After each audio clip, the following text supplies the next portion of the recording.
Welcome to FF time show. இன்னைக்கு சினிமால என்னென்ன அப்டேட்ஸ்லாம் வந்திருக்கு அப்படின்றத ஒவ்வொன்றா பார்க்கலாம். அதுல முதல்ல பராசக்தி படம். என்னடா பராசக்தி படத்தை பத்தி நம்ம நிறைய பேசிட்டோம்.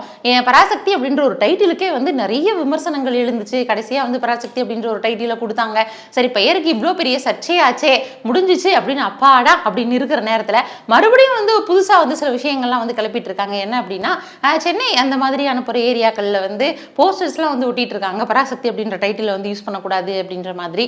ஸோ அந்த மாதிரி வந்து போஸ்டரை ஒட்டுற அளவிற்கு வந்து ரசிகர்கள் வந்து பராசக்தி அப்படின்ற படத்தின் மேல பயங்கரமா இன்வால்வ் ஆயிருக்காங்க அப்படின்றது இந்த விஷயங்களை வந்து பார்க்கும்போதே தெரியுது.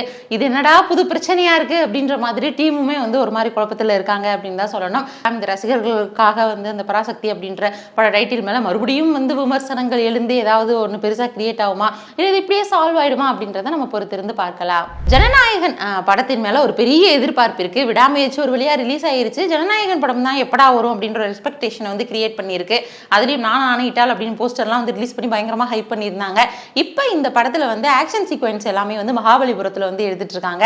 ஸோ இந்த படத்தில் வந்து அதிகமான ஆக்ஷன்ஸ் நிறைஞ்சிருக்கும் அப்படின்னு எதிர்பார்க்கப்படுது. ஒரு பக்கம் வந்து பொலிட்டிக்கலான ஃபில்மாக தான் இருக்கும் அப்படின்ற எக்ஸ்பெக்டேஷனோட இது எந்த அளவுக்கு வந்து ஒரு ஆக்ஷனான ஃபில்மாகவும் இருக்க போகுது அப்படின்றத நம்ம பொறுத்திருந்து பார்க்கலாம். இப்போ ஜனநாயகன் படம் தான் வந்து ஒரு பெரிய ட்ரீட்டாக வந்து ரசிகர்களுக்கு இருக்கு அப்படின்றதுல எந்த ஒரு மாற்றமுமே கிடையாது. அடுத்த அப்டேட் என்ன அப்படின்னா, நிலவுக்கு என்மேல் என்னடி கோபம் அப்படின்ற படத்துடைய ட்ரெய்லர் வந்து ரிலீஸ் ஆகியிருந்துச்சு. தனுஷ் அவர்கள் வந்து இந்த படத்தை வந்து இயக்கியிருந்தாங்க. அந்த ட்ரெய்லரில் வந்து நிறைய விஷயங்கள் வந்து தனுஷ் அவர்கள் வந்து பேசியிருந்தார். எதையுமே எதிர்பார்க்காதீங்க அப்படின்னு. ஸோ இந்த ட்ரெய்லர் முடிஞ்சதுக்கு அப்புறமா நிலவுக்கு என்மேல் என்னடி கோபம் படத்துடைய ஆடியோ லான்ச் வந்து நடந்துச்சு. அதில் தனுஷ் அவர்கள் வந்து கலந்துக்கல. ஆனால் சில முக்கியமான இயக்குநர்கள்லாம் வந்து கலந்துக்கிட்டாங்க. அந்த இயக்குநர்களோட சேர்ந்து மறுபடியும் வந்து தனுஷ் அவர்கள் படம் பண்ண போறாரா அப்படின்ற மாதிரியான ஒரு எக்ஸ்பெக்டேஷன் கிரியேட் பண்ற மாதிரி தான் அவங்களுடைய ஸ்பீச் எல்லாம் இருந்துச்சு. அது மட்டும் இல்லாமல் எஸ் ஜே சூர்யா சாருமே வந்து ஒரு மாசான ஒரு ஸ்பீச் கொடுத்திருப்பாரு. இன்னொரு பக்கம் ஜிவி பிரகாஷ் அவங்களுமே வந்து அவங்க தரப்புல என்ன சொல்லி இருந்திருப்பாங்க அப்படின்னா, ஏற்கனவே வந்து பொல்லாதவன் படத்தில் வந்து 2 பேருமே வந்து ஒர்க் பண்ணோம். ஸோ ஒர்க் பண்ணும்போது அந்த பொல்லாதவன் படம் வந்து 2 பேருக்குமே ஒரு பெரிய ரீச் கொடுத்த படம், 2 பேருடைய லைஃபையுமே வந்து சேஞ்ச் பண்ண படம் அப்படின்ற மாதிரி புகழ்ந்து பேசியிருப்பாரு. இப்போ தனுஷ் அவங்களுடைய இயக்கத்தில் ஜிவி பிரகாஷ் அவங்க வந்து மியூசிக் பண்ணுறாங்க. ஸோ அதனால வந்து ஒன் ஆஃப் த பெஸ்ட் மியூசிக்காக எனக்கு இருக்குது அப்படின்ற மாதிரி ஜிவி பிரகாஷ் அவர்கள் சொல்லியிருக்காரு. ஸோ நான் ரீசெண்டாக வந்து நான் நிறைய படங்கள் பண்ணியிருக்கேன், ஆனாலும் இந்த படம் வந்து எனக்கு ரொம்பவே கனெக்டடாக இருக்குது அப்படின்ற மாதிரி ஜிவி பிரகாஷ் அவர்கள் வந்து இந்த அனுபவத்தை பற்றி பகிர்ந்திருக்கிறாரு. அமரன் பட இயக்குனர் ராஜ்குமார் பெரியசாமி அவங்களுமே வந்து அடுத்ததா தனுஷ் அவர்கள் வச்சு படம் இயக்க போறாரு அப்படின்ற ஒரு தகவல் வெளியாகிட்டு இருந்துச்சு. ஸோ இந்த ஒரு ஆடியோ லான்ச்சுமே அதை உறுதிப்படுத்துற மாதிரி இருக்கு. என்ன அப்படின்றத நம்ம வெயிட் பண்ணி பார்க்கலாம். அடுத்த அப்டேட் என்ன அப்படின்னா, அஸ்வந்த் மாரிமுத்து அவங்களுடைய இயக்கத்தில் இப்போ ரிலீஸ் ஆக இருக்கிற படம் தான் டிராகன். ஸோ இந்த டிராகன் படம் வந்து நிறைய சர்ச்சைக்கும் உள்ளாக்கப்படுது ஒரு முத்த காட்சியினால. ஸோ அது வந்து என்ன அப்படின்றத நம்ம தொடர்ந்து பேசலாம். அது மட்டும் இல்லாமல் டிராகன் படத்தை பற்றி நம்ம பார்த்தோம் அப்படின்னா, இந்த படத்தின் மேலே ஒரு எதிர்பார்ப்பு அப்படின்றதையும் தாண்டி என்னப்பா பையன் தனுஷ் மாதிரி இருக்கிறாரே அப்படின்ற மாதிரி வந்து நம்ம ஏற்கனவே பிரதீப் ரங்கநாதன் சொல்லுவோம். இன்னொரு பக்கம் தனுஷுடைய படமும் வந்து ஒரே நேரத்தில் வந்து ரிலீஸ் ஆக போகுது. ஒரே நேரத்தில் 2 தனுஷுடைய படத்தை பார்க்க போகிறோமா அப்படின்ற மாதிரி ஒரு ரசிகர்களுக்கு ஒரு உற்சாகமாகவும் இருக்குது. அதே நேரத்தில் இந்த 2 படங்கள் வந்து போட்டியிடும் போது எந்த படத்தை வந்து நம்ம போய் பார்க்கலாம் அப்படின்ற மாதிரியான ஒரு கன்ஃபியூஷன்ஸும் இருக்குது.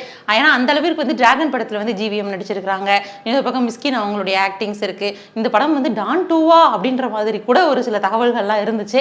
ஆனால் அஸ்வந்த் மாரிமுத்து வந்து இதற்கு என்ன சொல்லியிருக்காரு அப்படின்னா, இது டான் 2லாம் கிடையாது, ஸோ இது வந்து ஒரு நியூ ஃபிலிம் தான் அப்படின்ற மாதிரி சொல்லியிருக்காரு. அது மட்டும் இல்லாமல் யாருமே எக்ஸ்பெக்ட் பண்ணாத மாதிரி ஒரு பெரிய சர்ப்ரைஸ் வந்து இந்த படத்தில் இருக்குது அப்படின்ற மாதிரி சொல்லியிருக்கிறாரு.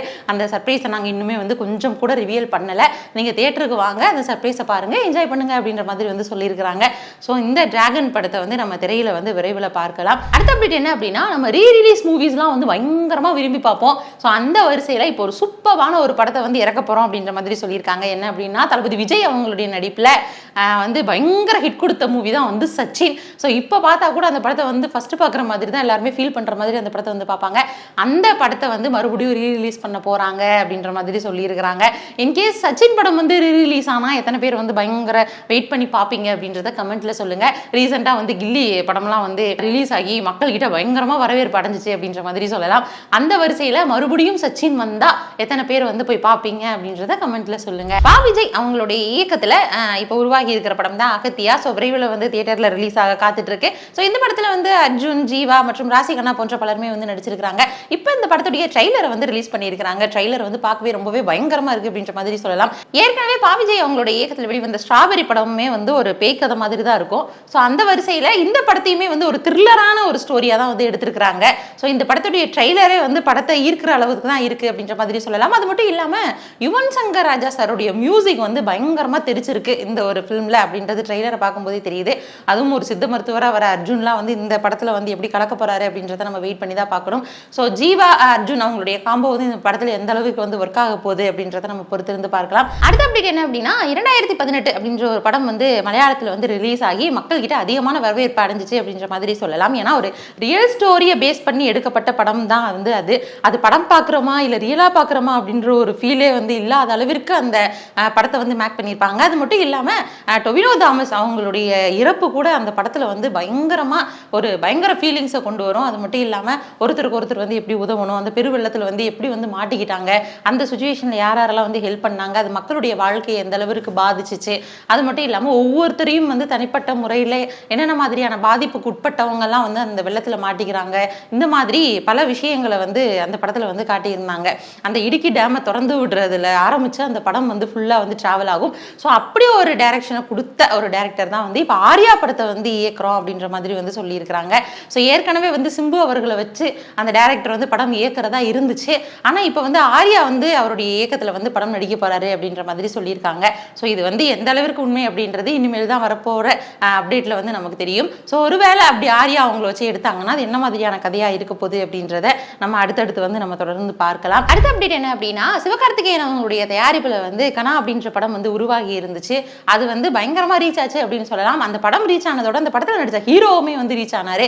ஸோ தர்ஷன் தான். ஸோ தர்ஷன் உடைய நடிப்பில் வந்து இப்போ ஒரு புது படம் வந்து உருவாகி இருக்கு. ஸோ அந்த படம் என்ன அப்படின்னா ஹவுஸ்மேட்ஸ். ஸோ ஹவுஸ்மேட் அப்படின்ற படம் தான் வந்து நம்ம ரிலீஸ் ஆக காத்துட்டு இருக்கு. அந்த படத்துடைய டைட்டில் வந்து இப்போ வந்து ரிலீஸ் பண்ணி இருந்திருக்கிறாங்க.